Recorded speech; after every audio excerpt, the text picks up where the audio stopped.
도덕적으로 가장 위험한 사람은 스스로를 윤리적이라 확신하는 사람이다.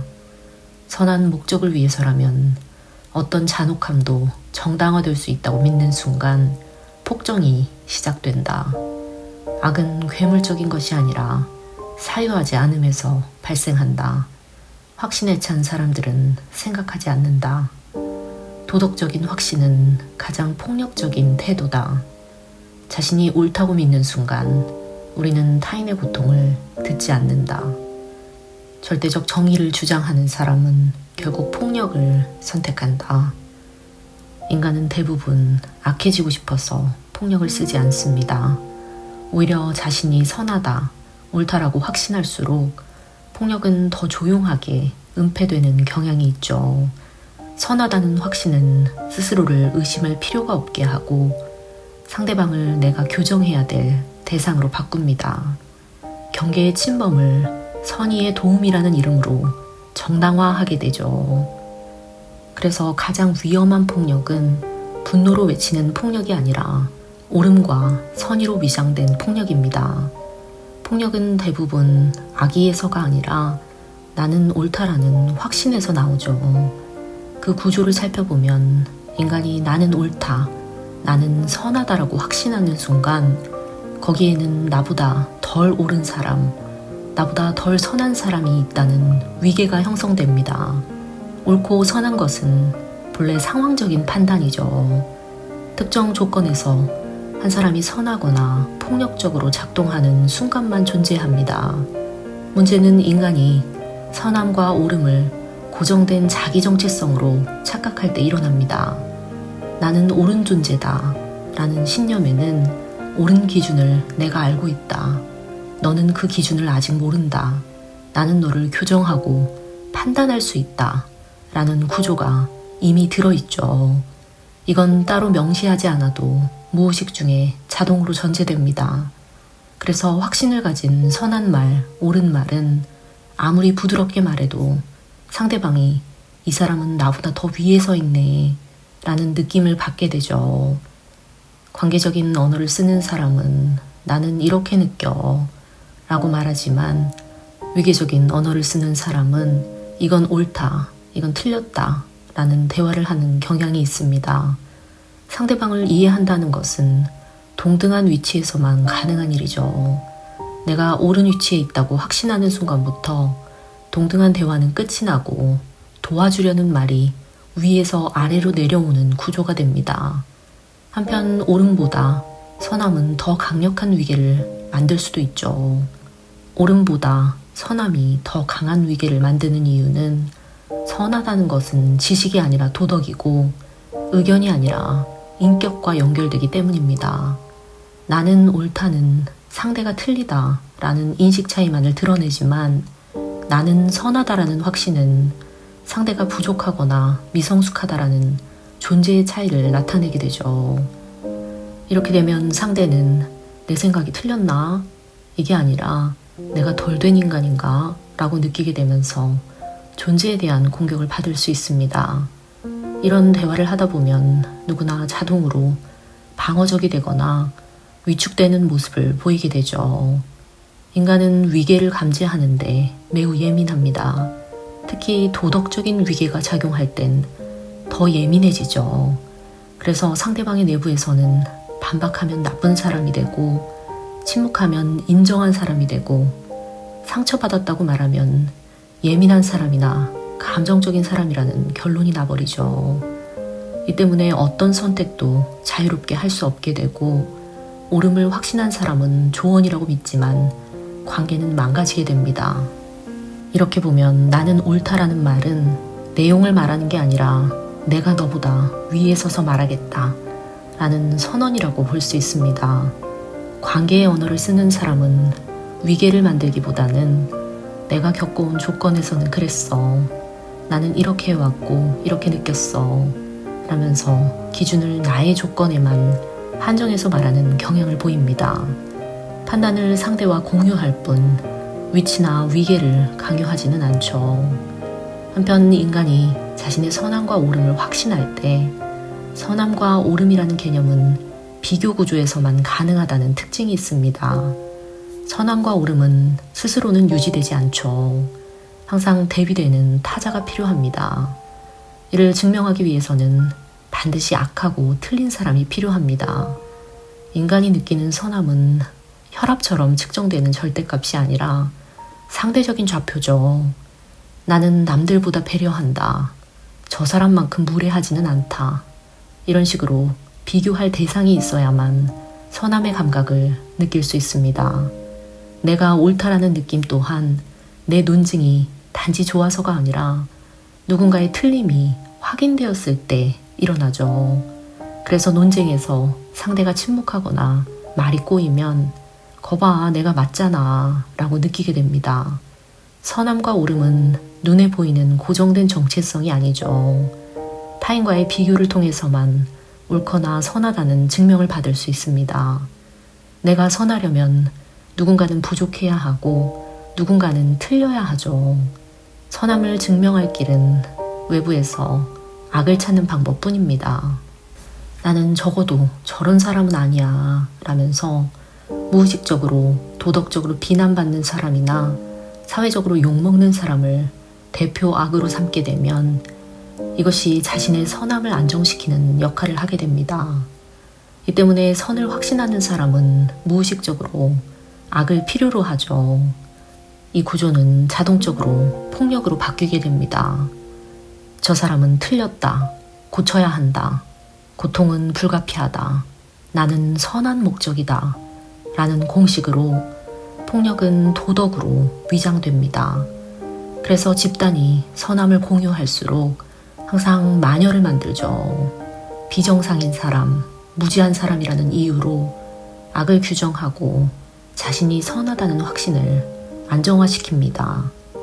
이렇게 자신의 선함과 옳음을 확신하는 사람은 다 너를 위해서 하는 말이야 라고 말하면서 상대방의 의지는 묵살하고 강제적인 자신의 선행을 펼치게 되죠. 참 신기한 것이 타인을 위한다는 명분은 그 사람의 선택권을 대신 가져오는 안전한 방식이 됩니다. 다 너를 위해서 그런 거야 라는 말에는 나는 상황을 제대로 보고 있다. 너는 스스로 판단하기 어렵다 라는 전제가 숨어 있죠. 이 순간 상대방의 삶의 운전대는 내 손으로 옮겨질 수 있습니다. 많은 사람들이 폭력을 물리적인 힘이라고 생각하지만 더 근본적인 폭력은 너의 선택권은 유효하지 않다 라는 선택권의 박탈입니다. 다 너를 위해서 하는 말이야 라는 구조에서는 상대가 거부하면 무지한 사람이 되고 불편해하면 부족한 사람, 저항하면 예민하거나 너무 센 사람으로 해석될 수 있습니다. 모든 거부는 무력화되죠. 이런 폭력의 핵심은 상대의 선택권을 제거한다는 점입니다. 이런 폭력 구조가 무서운 이유는 가해자가 스스로 자신을 가해자로 인식하지 않기 때문입니다. 오히려 나는 책임지는 사람, 나는 불편한 말도 해주는 사람이 되면서 상대가 원치 않는 불편한 폭력은 정당화되고 반복될 수 있죠. 상대방이 고통을 호소하면 그건 너무 감정적이야. 현실을 봐야지.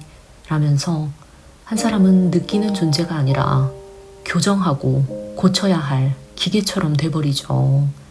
건강한 대화는 다 너를 위해서야. 이런 방식이 아니라 이건 내 관점이라서 네 선택과는 다를 수 있어. 라는 태도가 들어있습니다. 선택의 주체를 상대방에게 돌려주죠. 나는 선하다, 옳다라는 도덕적 확신은 스스로를 점검할 필요를 제거합니다. 그 순간 인간은 자기 안의 폭력을 볼 수 없게 되죠. 인간이 자신을 돌아볼 수 있을 때는 내가 틀릴 수도 있을 때입니다. 그런데 나는 선한 의도를 갖고 있다. 내 말은 필요하고 불편함은 성장통이다. 상대방의 반응은 문제다. 나는 점검할 필요가 없다. 라는 구조가 한번 만들어지면 자기 반성은 사치가 됩니다.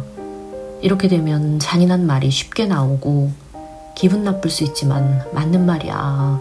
팩트는 팩트야. 좋은 말만 해주면 도움이 안 돼. 라는 말을 하게 되죠. 이런 말들의 공통점은 자기 말의 영향력에 대한 책임이 제거되어 있다는 점입니다.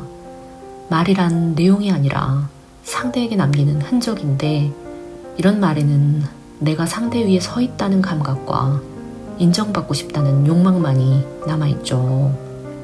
나는 그런 사람 아니야 라는 고정된 인식은 자기 점검을 막게 되고 무의식적이고 반복적인 폭력을 정당화할 수 있습니다. 문제는 이런 옳다, 선하다라는 확신이 한 개인이 아니라 집단에서 벌어질 때 누구도 책임지지 않는 위험한 폭력이 나타날 수 있다는 사실입니다. 한 사람이 혼자 나는 옳다라고 확신할 때는 그래도 망설임이 생기고 흔들릴 여지가 있습니다. 여러 사람이 함께 우리는 옳다, 이건 상식이다, 우리는 선하다 라고 믿는 순간 이 구조에서는 누구도 책임을 지거나 객관적인 판단을 하려고 하지 않죠. 집단적인 선은 개인의 양심을 삭제합니다. 양심이 삭제된 자리에서 폭력은 자동화되죠. 인간은 혼자가 아니라고 생각하고 집단이 맞다면 자신은 안전하다는 생각이 들면 판단이 단순화되면서 잔인함에 둔감해지게 됩니다. 이 때문에 누구도 책임지지 않은 채 상대를 교정하고 정화한다는 의도로 잔인한 폭력이 나타날 수 있죠. 한편 인간이 왜 자신이 선하다라고 확신할 때 잔인해질 수 있는지를 살펴보면 내가 선하다, 옳다라는 확신이 드는 순간 상대방을 감정을 지닌 주체로 보지 못하고 고장난 기계처럼 보는 경향이 생깁니다. 이건 고쳐줘야 해. 일단 감정적으로 반응하지 마. 문제를 해결하는 게 우선이야. 이렇게 한 인간을 고장난 시스템처럼 다루게 되죠. 이 순간 인간은 해결해야 할 대상으로 인간으로 대우받지 못합니다. 감정적으로 보지 마. 이성적으로 생각해. 팩트만 보자. 라는 말이 자연스럽게 나오면서 감정은 제거되죠. 한 사람이 상처받았다라고 말하는 순간 이 사람은 왜곡된 인식을 가졌다 라는 문제로 정의하게 됩니다. 문제로 규정되면 상대는 더 이상 공감이나 존중을 해줄 필요가 없는 교정 대상이 되죠. 이렇게 되면 분노와 폭력의 언어가 자행되면서도 나는 도움을 주고 있다고 착각합니다. 상대의 상처받음은 예민함으로 보이고 저항은 미성숙해 보이며 상대의 감정은 전부 무효화되죠. 상대의 존재를 지우는 방식으로 폭력은 가해질 수 있고 선한 내가 나서야 해 라는 개입 욕구는 도덕으로 위장됩니다.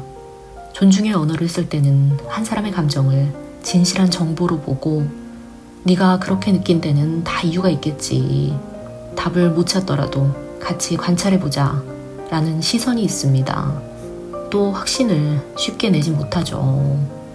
반면 나는 옳다, 나는 선하다라는 확신이 오류가 나는 이유는 인간이 가진 그림자를 부정하고 있기 때문입니다.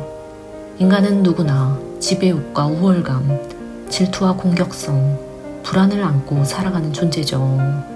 그런데 나는 선하다, 옳다라는 정체성을 확신하면 이런 그림자 영역을 볼 수 없게 됩니다. 그래서 이런 어둠은 반드시 타인에게 투사되죠. 선함을 정체성으로 삼는 순간 자기 안의 어둠을 견딜 수 없게 되고 그 어둠은 반드시 밖으로 나갑니다. 제가 문제야. 제가 왜곡됐어. 제가 잘난 척하는 거야. 내 공격성을 인정하지 않으면 남이 공격적으로 보이고 내가 우월감을 인정하지 않으면 상대가 우월감에 빠져 있는 것처럼 보입니다. 가장 거슬리는 사람은 대개 내가 가장 외면하는 내 모습인 경우가 많죠. 그래서 악은 항상 저기에 있습니다. 내부에는 없죠. 문제는 저 사람, 왜곡은 저 사람. 나는 언제나 깨어있고 선의이며 피해자다 라고 생각합니다. 이렇게 되면 내가 공격하는 게 아니라 저 악을 제거하는 거다 라면서 폭력을 보일 수 있죠. 이 폭력에는 분노도 증오도 보이지 않고 선한 얼굴을 한 채 나는 저들과 다르다 라는 신념을 안고 있습니다. 자신은 상대를 정화하고 더러운 것을 제거한다고 착각하죠. 이런 공격성과 폭력은 정의의 얼굴을 쓰게 됩니다. 진짜 선을 행하는 사람은 자기 안의 공격성과 질투를 인식하죠. 나도 저럴 수 있다고 생각합니다. 악을 제거하기보다 인식하고 자기 확신보다는 자기를 관찰하려는 태도를 보이죠. 이런 사람은 쉽게 단정하거나 상대를 정화하려고 하지 않습니다. 쉽게 우리는 옳고 선하다 라는 말을 할 수 없죠. 나는 선하다라는 확신은 자기 안에 어둠을 볼 필요를 없애고 그 어둠을 타인에게 떠넘기게 됩니다. 그래서 가장 위험한 악은 악을 증오하는 선의 얼굴을 하고 나타나죠. 선함을 가장한 폭력 구조 안에 있을 때 자기 자신을 점검하기 위해서는 지금 이 관계에서 내 감정과 선택이 존중받지 못한다면 이건 선의가 아니다 라는 태도를 잃지 말아야 합니다. 반대로 스스로 선함과 옳음을 확신하고 있다면, 상대가 거부할 자유가 없다면 그건 배려가 아니다 라는 사실을 잊지 말아야 합니다.